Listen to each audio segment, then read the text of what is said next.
Blue Lock Season 2 has dropped an official trailer, granting us the privilege of seeing more of what is to come as compared to the previews we were given before. What's a little funny is that a day after the trailer dropped, I released my video talking about why the anime isn't actually that bad, and much to my shock, a lot of the people actually agree with what I said. However, with the footage from recent trailers, there is still an onslaught of people who think that Blue Lock's best arc in its series will soon end up in the dumpster, along with Berserk's anime adaptation. Now, you probably have already seen reviews of people talking about this new trailer, like Raven and Clamp. However, I'm going to be giving my perspective, despite being a tad bit late. I won't just be stating my case as someone who talks about Blue Lock for a living, but someone who has over 5 years of animation experience under their belt. So for today's video, I'm going to be reviewing the footage from the recent trailer, breaking down each new clip as it's shown, and discussing my honest thoughts on its adaptation and quality. Before getting into the video though, I want to talk about my Discord server, that being the new Egoist Geeks. On this server, myself and other Blue Lock content creators can talk to our community about Blue Lock, post our theories and debates, as well as display our artwork. I wanted to let you guys know that we're also going to be doing Discord exclusive Blue Lock matchup live streams on this channel, where you, yes you, can actually participate in these streams. If that's something that interests you, click the link down below to join and become a part of that community. And like in all of my videos, I want to leave a spoiler warning for Season 2 of the Blue Lock anime, as well as events in the manga, as I will be referencing the trailer and future events. And if you wish to not be spoiled, I would suggest you click off this video right now. Now, the first new shot we get in this trailer is this shot of Sai, which is adapted from the first panel in chapter 95, where the first season ends. And honestly, I think they did a really good job. And I know Suki does too, the resident Sai glazer. I don't personally mind how much they upped his muscle tone specifically in this shot, but I still think he looks fine either way. My main problem comes from looking at the full body avatar, when looking at Sai, I think his legs are a little bit too built and a little bit too toned, which might be a little weird to say considering this is a soccer anime, but still I don't mind that much. I also like how 8-Bit layered a second panel behind it, adapting 2 panels at once in a really clean and seamless way. It overall just looks really cool. The next main shot we get is this one of Rin passing to Shido, which adapts the last panel of chapter 97. This shot is where I saw a lot of people complaining about the PowerPoint level animation, but just give me a second to explain the context of this panel. First off, the clip was shown on screen for less than 2 seconds, and it wasn't supposed to be anything spectacular. It's just a simple kickoff pass to start the game. You're not going to be getting some insane animation for just a simple kickoff. Also, I want you to notice the empty space next to Rin in the shot. Very likely there's going to be a kickoff tag that's going to be thrown somewhere in this area, which is why the animation looks somewhat static. Now, I'm going to go into a little bit of an animation lesson for you here. When creating any kind of content, you want to be aware of exactly where the viewer is going to be looking in relation to your shot. That is part of an animator or cinematographer's job. They want you to look in a specific location at a specific time. This shot opens with a pass to Shido, but assuming that it holds on this moment, a kickoff tab sliding in would adjust your view. And it would make sense for this to occur, seeing as it's on the actual manga panel itself. And because your attention goes from Rin to Shido and back to Rin, it doesn't make sense to animate some kind of fluid ball control animation by Shido because your eye isn't going to be focusing on him at that time. Animators and cinematographers do this to save a lot of time and a lot of effort because they know how the eye works in relation to viewing content. So when shown in the trailer, yes, I understand how it could look odd because you aren't getting that second visual input, you're only seeing the pass and the hold animation. But when you contextualize and think about this for a moment, you would see that this is done for a reason. Anyways, lesson over. Sorry for going into a little bit of a rant, but I hope that kind of explains this shot and the kind of PowerPointing animation that you're seeing in this trailer. The next shot is this shot of Isagi running, which is also adapted from that same page the previous moment was. These moments are made to follow each other, and due to the darkening of the background and the white aura outline, it gives me the vibe that this is going to be the conclusion of an episode, or it's going to lead into that mid-cut that the anime usually does. Overall, it visually looks great, and the aura itself looks incredibly well, so it gives me a little bit of hope for the aura going into this next season. The next shot we get is Rin standing in front of the screen. Now, this moment was adapted from chapter 96, where Ego begins to reveal the top 6 players in the project so far. And honestly, I believe that this moment was done better than the manga. Having that light shine behind Rin is kind of that visual symbolism of him being the goal that you need to reach, considering he has been and still is the best player in the project. If you look even closer, you can see the empty spaces around the logo behind him, as well as Rin's avatar, meaning that this display will likely show each of the avatars of the characters as they're dressed. I think that despite this moment being insignificant, I think it looks really well in relation to its adaptation. And this next shot confirms my suspicion, where we see the avatars of the top 6 surrounding the Blue Lock logo. I also really like how 8-Bit is now deciding to go the coloring route for the avatars, as opposed to the basic white and blue ones. I think it adds a really nice flair. The next shot we see is of the top 6 players. This moment was adapted from chapter 96, and while it isn't a one-to-one view, I think that the characters all look great due to the close-up shot that they decided to give us. Another thing I want to point out is how detailed each of these characters look. Like, in comparison to the last season, each of the characters seems to be given new renderings, and I think that they look really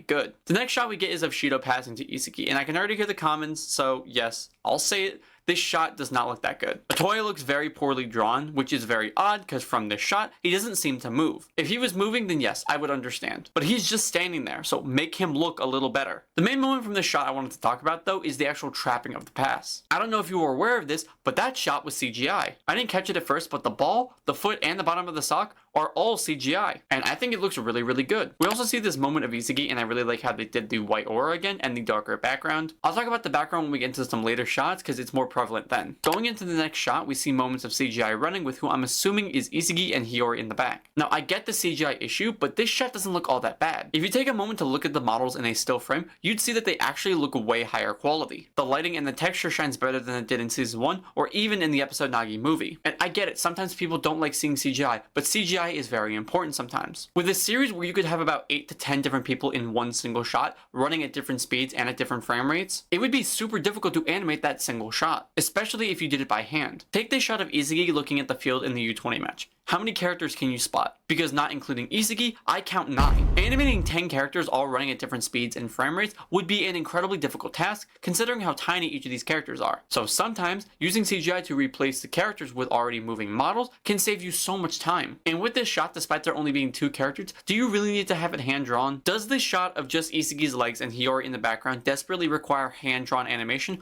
Or can the animator save some time and energy and just use some models? The next sequence that people seem to be complaining about is this 1-2 pass between Isagi and Rain. And I really don't know what the issue is. When you compare it to the manga, people are trying to say that it isn't fast enough. I think it works just fine. Isagi and Rain are breaking past the defender with a 1-2 pass, and it looks really well animated. And what's better?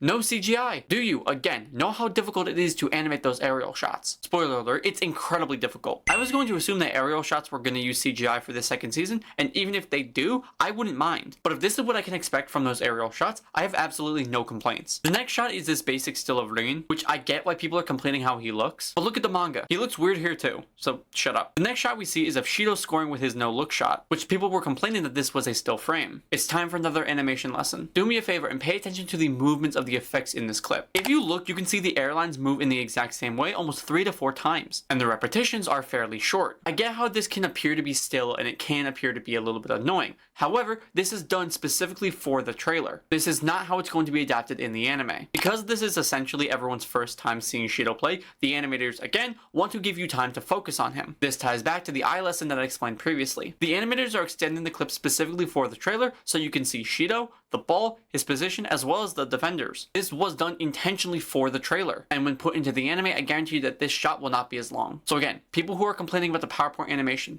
do me a favor. Please understand what I'm saying. I know what I'm talking about. I've done this exact animation technique myself in my own projects. This decision was intentional. It was made to fill up space in the trailer and provide the viewer with a clear understanding of Shido's character since we haven't seen him before. Anyways, apologies for the rant I had to explain again. The next shot we see is of Rain and Shido arguing, which looks great. It isn't overly animated and it isn't too poorly animated. You get the intention of the shot. And looking at the character designs again, they all look really clean and they all look a lot higher quality, which makes this shot look better overall. Same with the background, which again, I'm going to bring up later. The next shot we get is of Hiyori, Nanase, and Isagi, which again, looks really, really nice. My only complaint is that I wish they kept Hiyori's goofy face from the manga, but it'll likely be shown in an earlier or later segment of this clip. Before I continue the video, I want to talk to you guys about this video's sponsor, that being Anime Express. Anime Express is a website where you can purchase anime-related memorabilia and attire, such as exclusive figures, jewelry, and some awesome clothing. They aren't limited to just the big names like One Piece, Jujutsu Kaisen, or Bleach, but they also have things for the BLUELOCK community. Examples being these fire jerseys, shirts, and even this awesome high-grade necklace. When purchasing your products, they're also super clear about the details of the product, so you know exactly what you're going to be getting. What's even more awesome is that when you use the code ARROW10 at checkout, you'll save 10% off your entire order. If that's something that interests you, click the link at the top of the description to go over to their website and check out some of their stuff. And remember to use ARROW10 at checkout to save 10% off of your entire order. Alright, now back to the video. The next clip we see is of Hiyori passing the ball, and this shot is one of them that's getting a lot of hate. Looking at how the moment appears in the trailer, people would assume that it's this moment here that's being adapted. I mean, it's the same defender marking Hiyori, they're both passing, it's gotta be the same panel, right? And that would make this adaptation total crap, because there's no spin on the pass. There's no intensity, it's just boring. However, that's actually not the panel that's being adapted. It's actually this panel in chapter 99. And when you compare the adaptation to the original, it doesn't look that bad now, does it? And before someone makes the statement of it being too slow, again, it's made to be slow because of the character in the shot. As just like Shido, we haven't seen anything from Hiyori yet. And one of the biggest moments I see people complaining about in relation to this trailer was the moment of Chigiri blocking Isagi's pass, as it looks like a still image moving across the screen. And for once, I kind of agree with you. I don't fully understand why the impact effect moves with Chigiri, so I do get the complaints about that. But about it being a simple still image, but I want you to compare this to the manga, because Chigiri doesn't run up, he just appears. Were you expecting some kind of insane build-up animation? He just appears, there's not supposed to be any kind of build-up. Now the next shot we see is one that a lot of people were hyping up, however I personally just didn't like it that much. That being Otoya's shadow stepping. Now Otoya's shadow stepping as shown in the manga is supposed to be this close-up on Rin as Otoya flies past him. However, I feel like we lose that intensity with this far out shot, especially with Rin just standing there and not moving. It just looks odd to me, and I think it needs that close-up to be very effective. The shot after we see Kurasu versus Isagi, and aside from the characters looking very, very good, that was the moment where I talk about the backgrounds, because they did a really good job. In the first season, the backgrounds usually appeared as these blank white canvas style images that added no real impact. However, now the studio has actually decided to include the scenery of the pitch to add some depth to the characters. And honestly, I think it works incredibly well for a multitude of reasons. The first, which I already mentioned, adding depth. It makes the shots of the characters look way better than just them against some white backdrop. This also gives me hope going into the U20 match, as there are a lot of moments where the scenery is very important to the shot, such as Isagi viewing the entire field and Rin's Travella shot. The second is the auras, which is a whole other comment in itself. The auras look incredibly good. Specifically seen with Otoya and another shot later in the trailer, the auras seem to have been revised and updated for this new season, and I think that they look incredibly cool. My biggest problem in the first season was the aura visuals, as I didn't think it gave much impact to the characters as compared to the manga. However, the shot with Otoya does explain to me that the auras have been worked on to look way better visually. This also gives me hope for Bachata's monster in the later part of the season, as Bachata's monster trance with his previous monster would have just looked incredibly awkward. The next shot we get is of Isagi and his puzzle piece, which could be the moment his metavision awakens, but honestly I don't really know. Either way, I can see from the puzzle piece itself, as well as the green aura effect, that they did in fact improve the aura visual for this season. The next clip we see is of Aiku, who's actually been completely redesigned. Aside from making his hair more scruffy and curly, they also made it a little more purple. And looking at his eyes, they also changed his eye color from the blue it previously had to the purple many fans were hoping for. I honestly didn't mind the old design, however I like this new one a lot more. We also get to see this shot of Reo where he's talking to Isagi before the third selection, along with Baro soon after, and I think they both look really, really good. We then get to see the shot of the top 6, and all of them look really, really good. However, the one I like the least is actually Yukimiya. I think his eyes appear to be a little bit too wide for his character design, and it just seems a little off. And the final shot of the trailer that we see is this shot of Isagi with his green aura, which just looks so good. Like, I get that people think that his blue aura is the best, but I think that his green looks incredibly cool here. Also, Isagi himself looks super well designed too, which I didn't even catch at first until I was rewatching the trailer. But that was simply my review of BLUELOCK's second season trailer. I know it was a long video, but I hope it made sense and put you guys a little bit more at ease in relation to animation. And maybe you even learned something about it from my explanations. Looking at the trailer, we only got shots in relation to the third selection. I'm going to assume that they're going to be saving all of the U20 footage for a later date. But aside from that, for the question of the video, what part of the trailer was your favorite? Leave me your thoughts down below in the comments. And like always, thank you all for watching. Like and subscribe to see more awesome BLUELOCK content just like this. Keep up with me now. Keep up.